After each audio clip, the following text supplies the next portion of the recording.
Hi again, this is Linda, and this is part 2 of doing the Grandma's Garden mobile, and it's going to be creating your actual names of all your grandkids of how or whatever you're going to do. And basically we're going to create this little flower. So this can be done in all 3 versions of the software. There's no editing on this one. This one is just literally pretty much what it is. So I'm going to move this guy out of the way.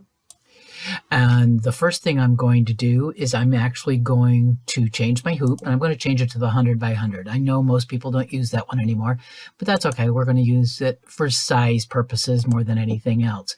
And I'm going to turn it to natural. It doesn't really matter, just so that it's looking kind of like this. So now what I want to do is I'm going to actually create the name first.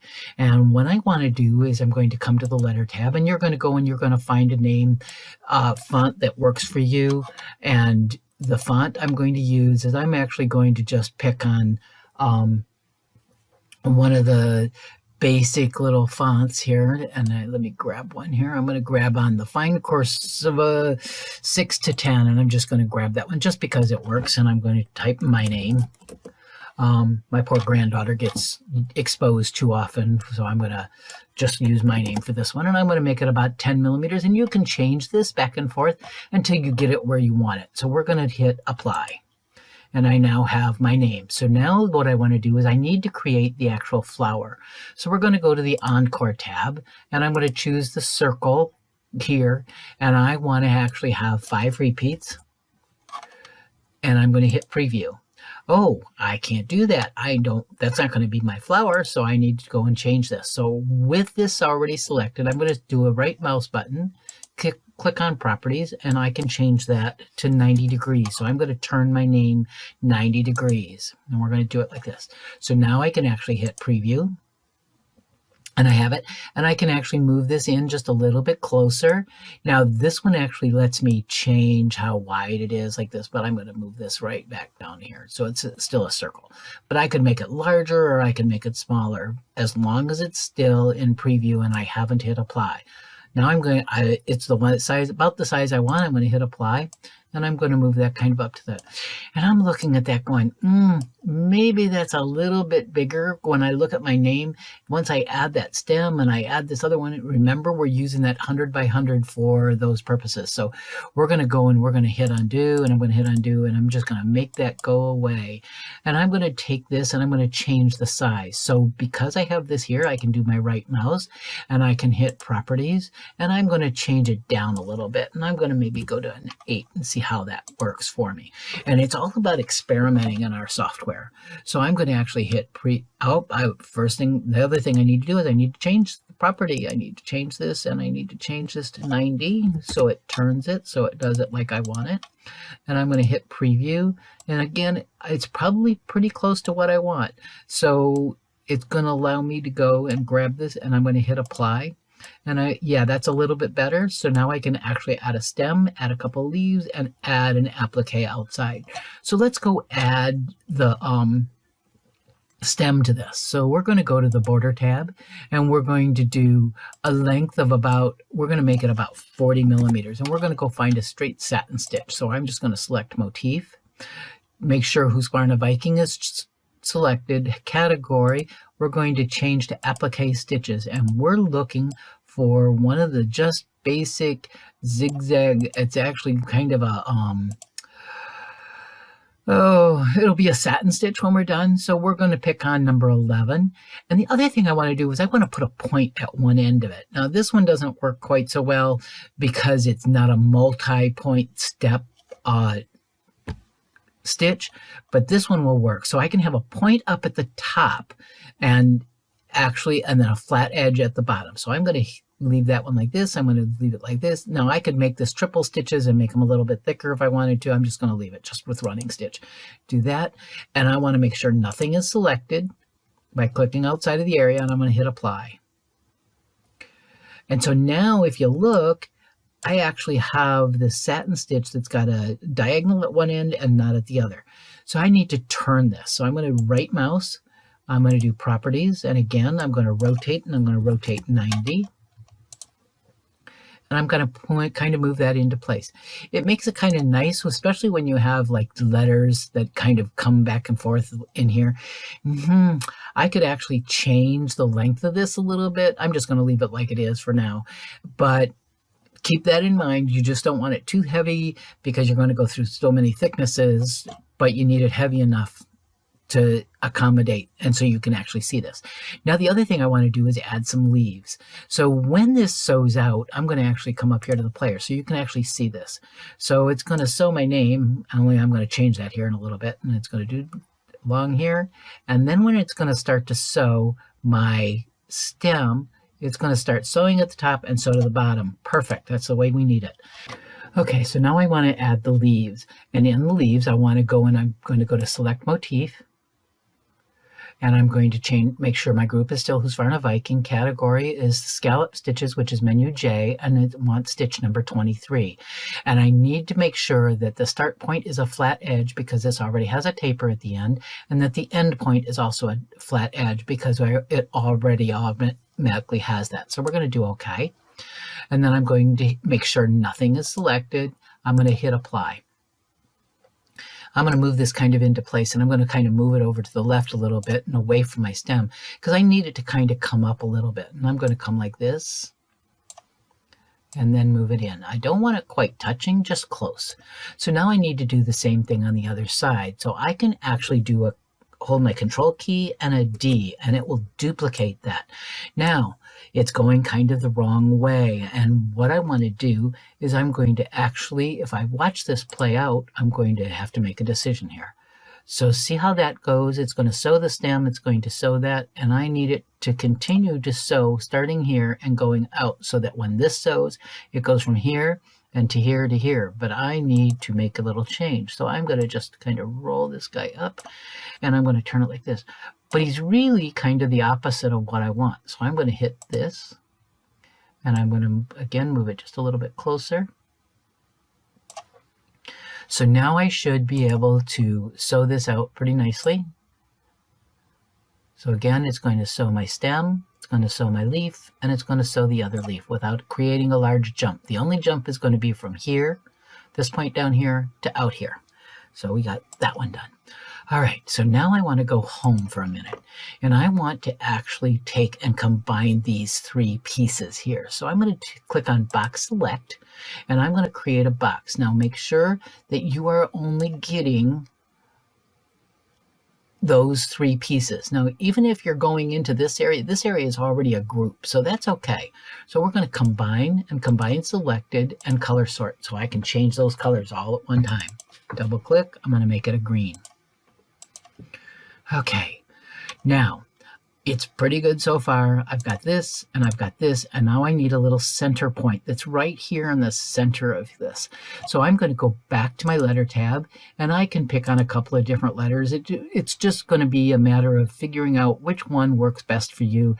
You want it kind of rounded. You don't want it terribly squared up, where some of these fonts, these are a little bit more squared on the edges. So I'm going to actually just leave it with the one it is, and then I'm going to use a period, and I'm going to change this size to about 25. Let's see what happens. 25, and make sure nothing is selected. I'm going to hit apply. Now I could probably go a little bit bigger than that. It's pretty hard to see, and I'm going to grab this now and make sure, see how all my mouse keeps changing like this?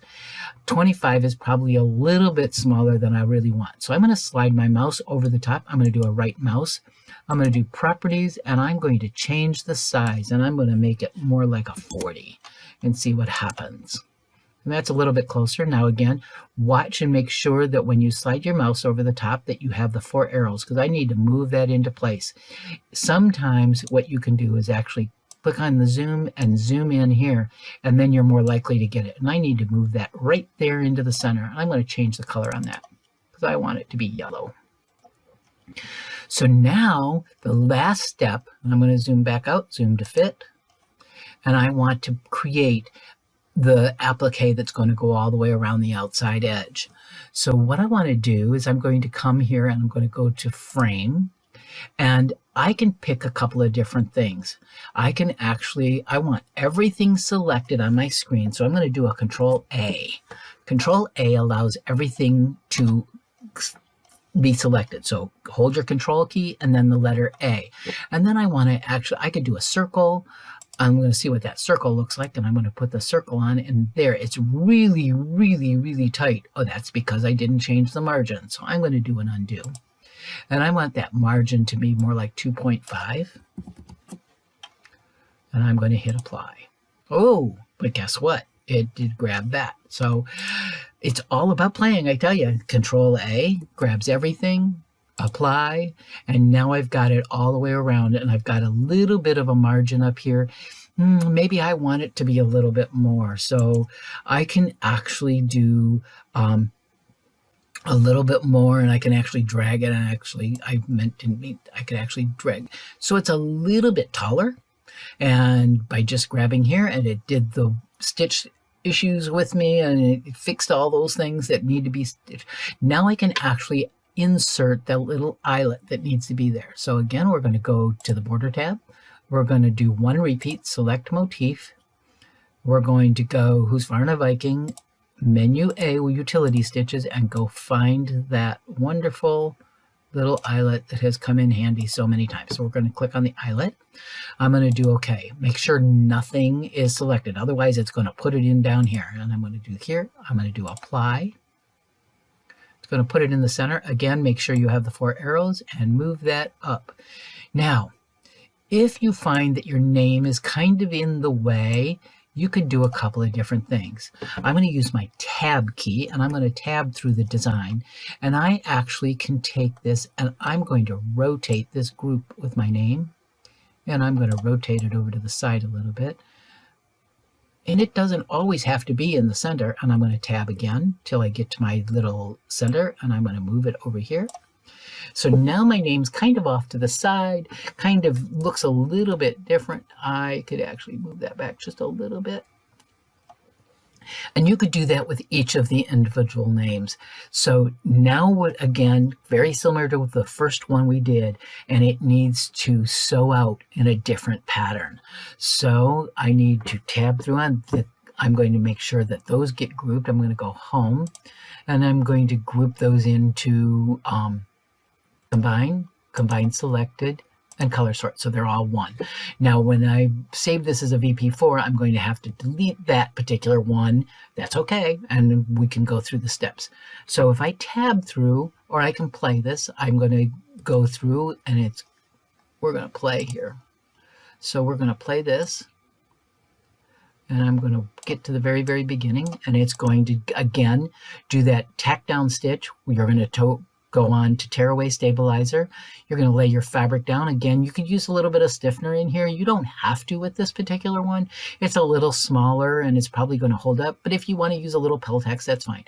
When it gets to that second stop, again, you're going to actually have to stop and move on. Go do the other parts of your design, and then come back to just before you do that eyelet, come back and do that satin stitch. Very similar to what we did in part 1. So I'm going to sew this out, keep on going. I'm going to ignore that because I'm not really sewing that at this point. I'm going to do my stem. I'm going to do I don't want that eyelet. Oh, gee, I need to fix that. So I'm going to tab through my design. I'm going to change that to a different color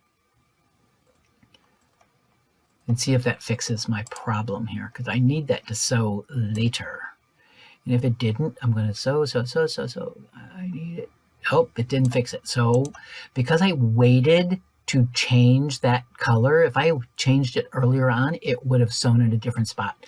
So I need my layout order, and I'm going to move it to the front, and it's going to move it so it sews in the proper order. So again, I'm going to do this, and again, we're going to skip when we're sewing this out to do the satin stitch until after all of this is sewn out, all except to that last color change, which is your eyelet. At that point, just before you get to that last color, you're going to actually go back to stitch table color number 1. So slide your fabric up underneath, so it hides all those nasty little stitches behind there, and then you can actually sew out the satin border, then skip all the way to the last color change. So hope that you understand that. I'll put the sew out instructions again at the end of the video. So just something you can do. Now, those that have Ultra, I just wanted to throw this in there at you. I'm going to go and I'm going to come through here, and I'm actually going to copy this. So again, this can only be done in Ultra. So I'm going to take this, and I'm going to cut this name for now. And I'm going to come down here, and I'm going to come to stitch the modify module that's here, and I'm going to do paste, and I now have my name. Now you could go through and get rid of some of these trims if you wanted to. We're not going to right now, but I'm going to blow this up so we can see it. And I want to actually go to the modify tab. I'm going to pick on global morphing. I'm going to pick on a twirl, and I want it to twirl just a little bit. I'm going to do OK, and then I've got my name kind of twirled. Did you see how I did that? Global morphing. You can slide this however much you want it. You can do it just a little bit or a lot. We're going to do OK. I'm going to go back home. I'm going to select all visible. I can cut it from here, and I'm going to go back to my flower here, and I'm going to do paste. And now it's even more different than the other one. And again, I can rotate that just a little bit, and I want to rotate it so it's really kind of like that. And now what's going to happen is I need to make sure I watch how this sews out again. So again, because I need that to sew at a different point, and I'm going to wait until it does all this, and I need it to the stitches, and I need my flower part to sew out before that. So I'm going to make sure flower is still selected. I can do layout order, and I can say, gee, I really want that to sew at a different spot. So I can actually do move backwards because I don't want it to sew last. So now let's see what happens. If I do this, it's going to sew. It's going to do this. I was going to do my name, and then it's, remember, we're going to stop after the name before the eyelet and actually sew. You go back to color number 1. So hope that works for you. I hope to see some. Again, there's some other things you can do. You could actually make these different shapes. You could do one of the other applique shapes, but this is the basics. And remember, we already talked about how do you change the width of this and to change your fabric so that you could actually have something totally different. Thanks.